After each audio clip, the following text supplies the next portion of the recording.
Bismillahirrahmanirrahim. Assalamualaikum warahmatullahi wabarakatuh. Yang kami hormati Bapak Fatoni selaku dosen pengampu mata kuliah Manajemen Proyek Sistem Informasi. Pada kesempatan kali ini kami dari kelompok 2 yang beranggotakan Muhammad Afdal Nazib, Muhammad Zaki Agusman, Claudia Teresa Hasiani Sianturi, Okta Dwiansyah, dan saya Sinta Amelia Putri akan mempresentasikan hasil laporan kami mengenai sistem transparansi kebijakan dan anggaran pemerintah. Baiklah, langsung saja. Yang pertama ada ide sistem, di mana alasan kami memilih sistem ini karena terdapat beberapa kebijakan yang bertentangan dengan kepentingan publik yang hanya menguntungkan kelompok tertentu dibandingkan kepentingan umum, seperti transparansi kebijakan akan tepat dalam mengatur sistem politik di Indonesia. Lalu ada pun poin-poin penting dalam pengembangan sistem ini. Yang pertama ada memastikan kebijakan yang diambil lebih relevan dan efektif, lalu mengurangi resiko keputusan yang didasarkan pada data yang tidak akurat, kemudian memungkinkan partisipasi rakyat dalam memberikan feedback atau komentar dalam setiap kebijakan ataupun aturan yang akan diputuskan. Lalu untuk pemilihan sistem anggaran, alasannya karena maraknya korupsi di Indonesia tampak dengan pembenahan dalam sistem transparansi terhadap anggaran yang dialokasikan dan digunakan akan lebih termonitor. Selanjutnya ada aktor. Yang pertama ada pemerintah, yaitu termasuk pemerintah pusat, daerah, dan BPK, kemudian ada masyarakat umum. Selanjutnya ada metode. Metode yang digunakan pada pengembangan sistem kali ini yaitu metode Agile Scrum. Alasannya karena metode ini sangat efektif untuk mengembangkan sistem transparansi kebijakan dan anggaran pemerintah karena akan lebih fleksibel dan mampu menyesuaikan dengan perubahan. Jadi pada proses metode Scrum, pengembang sistem dapat bekerja secara bertahap, di mana setiap sistem akan menghasilkan bagian dari sistem yang dapat segera diuji dan dievaluasi. Next, ada karakteristik. Yang pertama ada kebutuhan dan kompleksitas sistem. Karena sistem ini terintegrasi dengan pemerintah, maka sistem harus memberikan akses terbuka dan user-friendly. Sistem juga harus menangani volume data besar, memastikan keamanan data, dan mematuhi regulasi. Yang kedua ada fleksibilitas dan kemampuan beradaptasi terhadap perubahan, di mana sistem harus modular dan dapat dikonfigurasi, serta menerapkan iterasi cepat dan responsif terhadap umpan balik. Selanjutnya ada skala proyek. Karena sistem ini di dalam ruang lingkup pemerintahan, maka menurut kami sistem ini memiliki skala proyek yang besar dengan cara pengimplementasian nasional dengan infrastruktur kuat dan manajemen perubahan efektif. Yang terakhir ada risiko yang akan dihadapi dalam pengembangan sistem, yaitu seperti keamanan cyber, kompatibilitas, reliabilitas anggaran, waktu, dan manajemen proyek. Selanjutnya ada tujuan. Yang pertama ada meningkatkan transparansi pemerintahan, yang kedua ada meningkatkan akuntabilitas pemerintah, yang ketiga ada memfasilitasi partisipasi publik, dan yang terakhir ada meningkatkan efisiensi dan efektivitas pengelolaan anggaran. Yang selanjutnya ada WBS. Berikut ini merupakan work breakdown structure atau WBS yang menunjukkan tahapan-tahapan yang akan kami gunakan dalam proyek kali ini. Boleh di zoom? Boleh di zoom?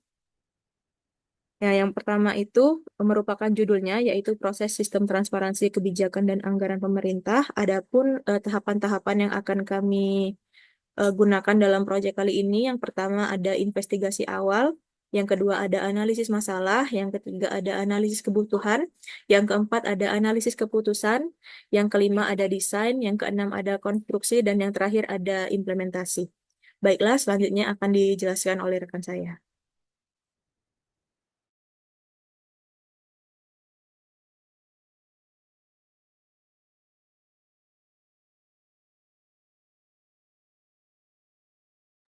Baiklah, untuk WWS yang pertama, ini investigasi awal. Dimulai dari tahap investigasi awal, terbagi menjadi 4 tingkat.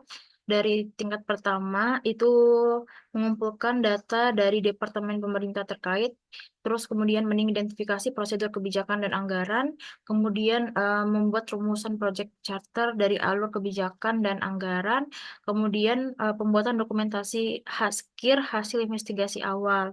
Kemudian tingkat 3, melakukan wawancara dengan pihak terkait, melakukan observasi terhadap proses pengelolaan kebijakan dan anggaran. Kemudian untuk tingkat 4, menyiapkan daftar pertanyaan, membuat janji wawancara, mendapatkan konfirmasi persetujuan, menyiapkan lokasi wawancara, kemudian melakukan wawancara, dan terakhir membuat dokumentasi hasil wawancara. Terus kemudian ini merupakan penjelasan dari masing-masing proses dari investigasi awal, dimulai dari tingkat pertama hingga tingkat ketiga, dirincikan sesuai dengan tingkatannya. Ini kemudian tingkat 1.2 merupakan tingkat kedua, kemudian dirincikan lagi, ini tingkat 2 di bagian 1.3, dirincikan sampai akhirnya ini. Kemudian pada tahap kedua, work breakdown structure untuk analisis masalah. Tahap ini bertujuan untuk mengidentifikasi dan memahami masalah yang ada dalam proses kebijakan dan pengelolaan anggaran pemerintahan yang mempengaruhi transparansi. Dimulai dari tahap 2.1, menelusuri detail masalah pada kebijakan dan anggaran. 1.1, mempelajari hasil investigasi awal. Kemudian berikut diagram WBS-nya. Kemudian untuk tahap selanjutnya yaitu eh, tahap 2.1.2, melakukan wawancara untuk menganalisis masalah sistem kebijakan dan anggaran. Kemudian tahap selanjutnya ini merupakan diagram strukturnya. Kemudian tahap yang kedua, menentukan masalah utama yang akan diselesaikan, dimulai dengan melaksanakan rapat internal dengan tim pengembang. Berikut ini merupakan diagram WBS-nya. Kemudian dilanjutkan dengan melaksanakan rapat dengan pihak pengelola kebijakan dan anggaran. Berikut ini merupakan diagram WBS-nya. Kemudian dilanjutkan dengan pembuatan dokumentasi akhir hasil analisis masalah. Berikut ini merupakan diagram WBS-nya, dapat kita lihat. Dan selanjutnya akan dilanjutkan oleh rekan saya. Selanjutnya itu analisis kebutuhan. Berikut ini adalah analisis kebutuhan sistem transparansi kebijakan dan anggaran. Untuk tingkat pertama ada analisis kebutuhan. Untuk tingkat kedua ada 3.1 mengumpulkan data untuk analisis kebutuhan sistem. 3.2 menentukan kebutuhan sistem transparansi kebijakan dan anggaran. 3.3 pembuatan dokumentasi hasil akhir analisis kebutuhan. Untuk tingkat 3 ada mempelajari dokumentasi hasil investigasi awal. Selanjutnya mempelajari dokumentasi hasil analisis masalah. Yang selanjutnya melakukan wawancara dengan pemangku kepentingan. Untuk tingkat keempatnya, mengkaji dokumen investigasi masalah transparansi kebijakan, meninjau laporan awal proses dan alur sistem yang ada, dan mengidentifikasi area kelemahan dalam sistem transparansi.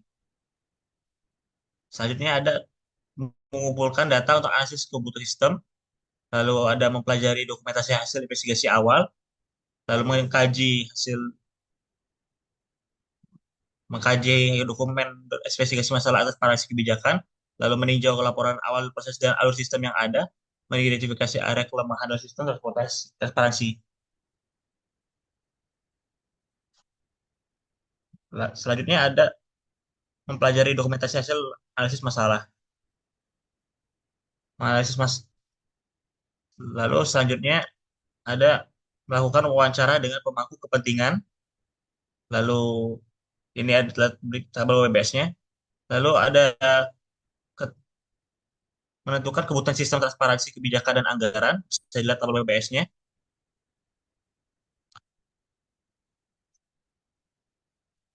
Melaksanakan rapat dengan tim pengembang untuk menganalisis kebutuhan sistem, membahas kebutuhan fungsional sistem dengan tim pengembang, mengidentifikasikan fitur utama yang dibutuhkan, misalnya dashboard laporan kebijakan, lalu membuat backlog untuk kebutuhan fungsional.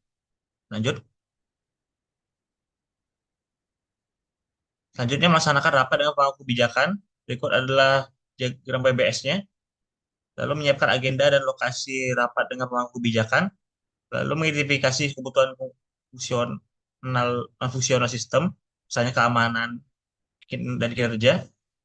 lalu mendokumentasikan hasil diskusi tentang kebutuhan non-fungsional. Selanjutnya mengumpulkan dokumentasi hasil rapat analisis kebutuhan. Bisa dilihat diagram WBS-nya. Menyusun selanjutnya itu pembuatan dokumentasi hasil akhir analisis kebutuhan. Bisa dilihat diagram WBS-nya.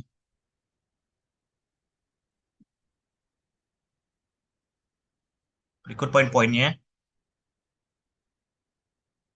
Selanjutnya selanjutnya akan dibacakan oleh rekan-rekan saya. Baiklah, terima kasih. Eh, Analisis keputusan. Tahapan ini mencakup seluruh proses untuk mengambil keputusan yang optimal dalam memilih dan menerapkan kebijakan terkait transparansi anggaran pemerintahan. Proses ini dimulai dari pengumpulan data, evaluasi opsi kebijakan, hingga pembuatan keputusan final dan dokumentasinya. Pada tingkat pertama, ada analisis keputusan. Tingkat kedua adalah mengumpulkan data terkait keperluan dalam mohon zoom sedikit. Keperluan dalam transparansi kebijakan dan anggaran pemerintahan. Selanjutnya, merumuskan kandidat kebijakan yang akan diterapkan. Selanjutnya, menentukan tingkat kelayakan kebijakan dan transparansi anggaran. Selanjutnya, evaluasi keputusan kebijakan terpilih. Selanjutnya, pembuatan dokumentasi hasil akhir analisis keputusan. Tingkat 3, ada mempelajari data dan dokumen terkait transparansi kebijakan yang ada. Selanjutnya, mengidentifikasi solusi atau kandidat kebijakan.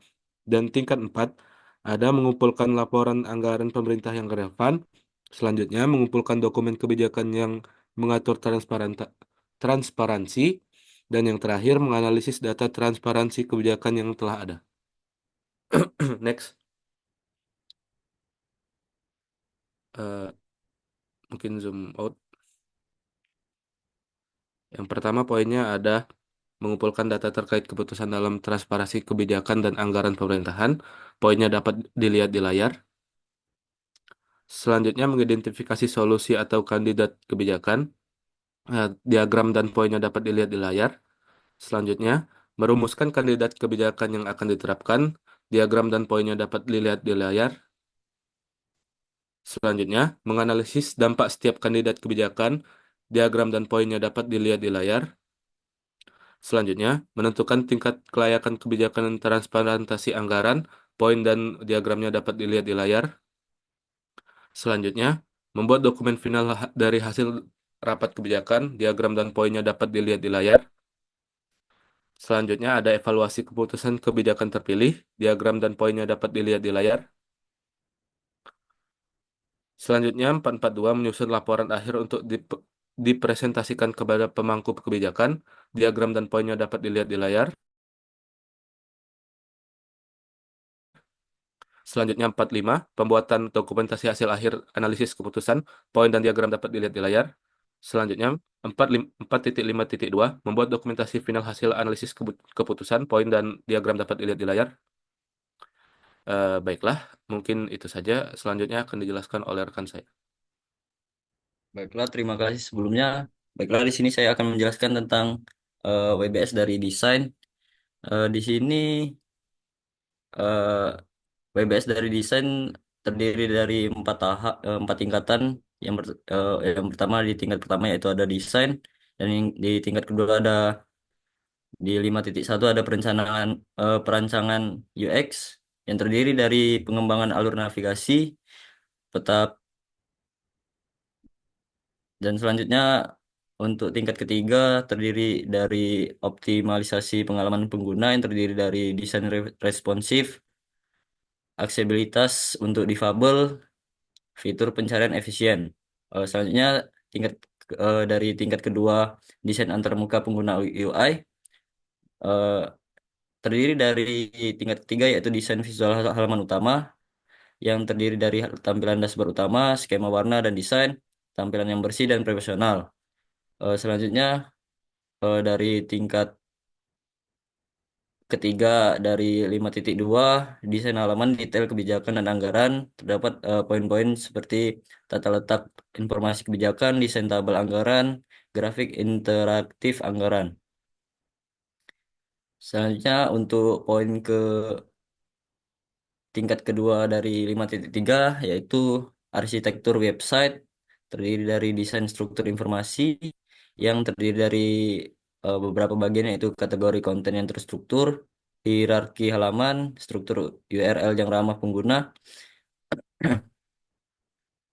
Diagramnya dapat dilihat di layar. Selanjutnya untuk tingkat ketiga dari 5.3 yaitu 5.3.2 yaitu desain backend dan database yang terdiri dari yang pertama ada pengelolaan konten, yang kedua ada desain basis data, yang ketiga ada integrasi API.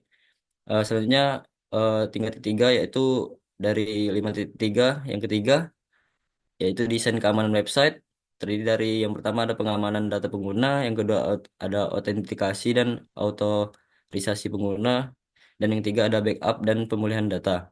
Diagramnya dapat dilihat di layar. Selanjutnya akan dijelaskan oleh eh selanjutnya akan dijelaskan oleh rekan saya.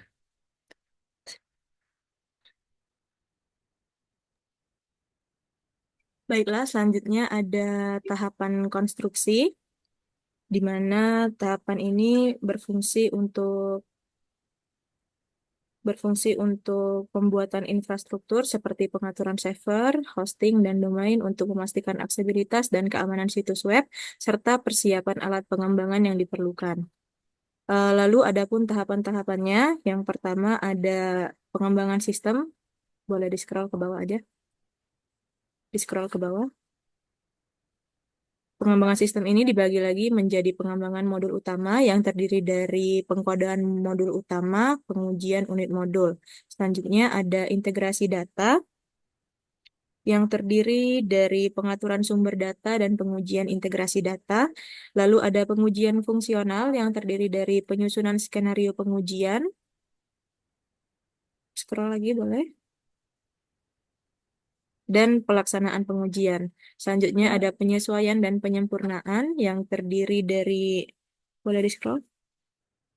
Penyesuaian berdasarkan umpan balik, kemudian poin ini terdiri lagi menjadi pengumpulan umpan balik dan implementasi penyesuaian. Next. Selanjutnya ada optimalisasi kinerja yang terdiri dari analisis kinerja dan implementasi perbaikan. Selanjutnya ada dokumen teknis yang terdiri dari penyusunan panduan pengguna dan penyusunan dokumen teknis. Selanjutnya ada pengujian akhir dan penyerahan, terdiri dari pengujian akhir sistem yang terdiri lagi menjadi uji coba fungsional akhir dan uji coba kinerja akhir. Selanjutnya ada persiapan dan pelatihan pengguna yang terdiri dari pengembangan materi pelatihan dan sesi pelatihan pengguna. Lalu ada penyerahan proyek dan dokumentasi yang terdiri dari penyerahan sistem dan penyampaian dokumentasi akhir. Selanjutnya ada tahapan implementasi. Boleh di-scroll ke bawah. Di mana tahapan ini mencakup semua pengimplementasian dari tahap-tahap yang sudah dibuat. Yang pertama ada pelaksanaan. Kemudian pelaksanaan ini terdiri dari implementasi sistem yang terdiri lagi menjadi setup infrastruktur, deployment sistem, dan uji coba sistem di lingkungan produksi. Selanjutnya ada pelatihan dan pengaturan pengguna. Boleh di-scroll lagi. Yang terdiri dari persiapan dan dukungan pengguna sistem yang terdiri lagi menjadi penyusunan materi pelatihan, pelatihan pengguna akhir, dan dukungan dan pemecahan masalah. Selanjutnya ada pemantauan dan penyesuaian yang terdiri dari pemantauan, penyesuaian, dan pelaporan sistem, yang terdiri lagi menjadi pemantauan kinerja sistem, penyesuaian berdasarkan umpan balik, dan pelaporan dan dokumentasi. Nah, berikut ini merupakan tabel-tabel kegiatan kami yang sudah kami buat, yang dimulai dari investigasi awal, dapat dilihat di layar. Lanjut.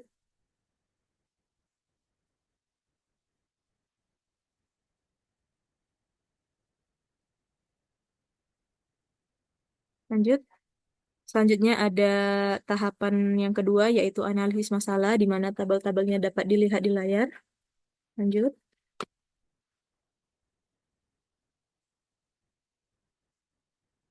Lalu yang tahapan ketiga ada analisis kebutuhan. Tahapannya tabel-tabelnya dapat dilihat di layar. Lalu selanjutnya ada tahapan yang keempat, yaitu analisis kebutuhan, di mana tabel-tabel kegiatannya dapat dilihat di layar.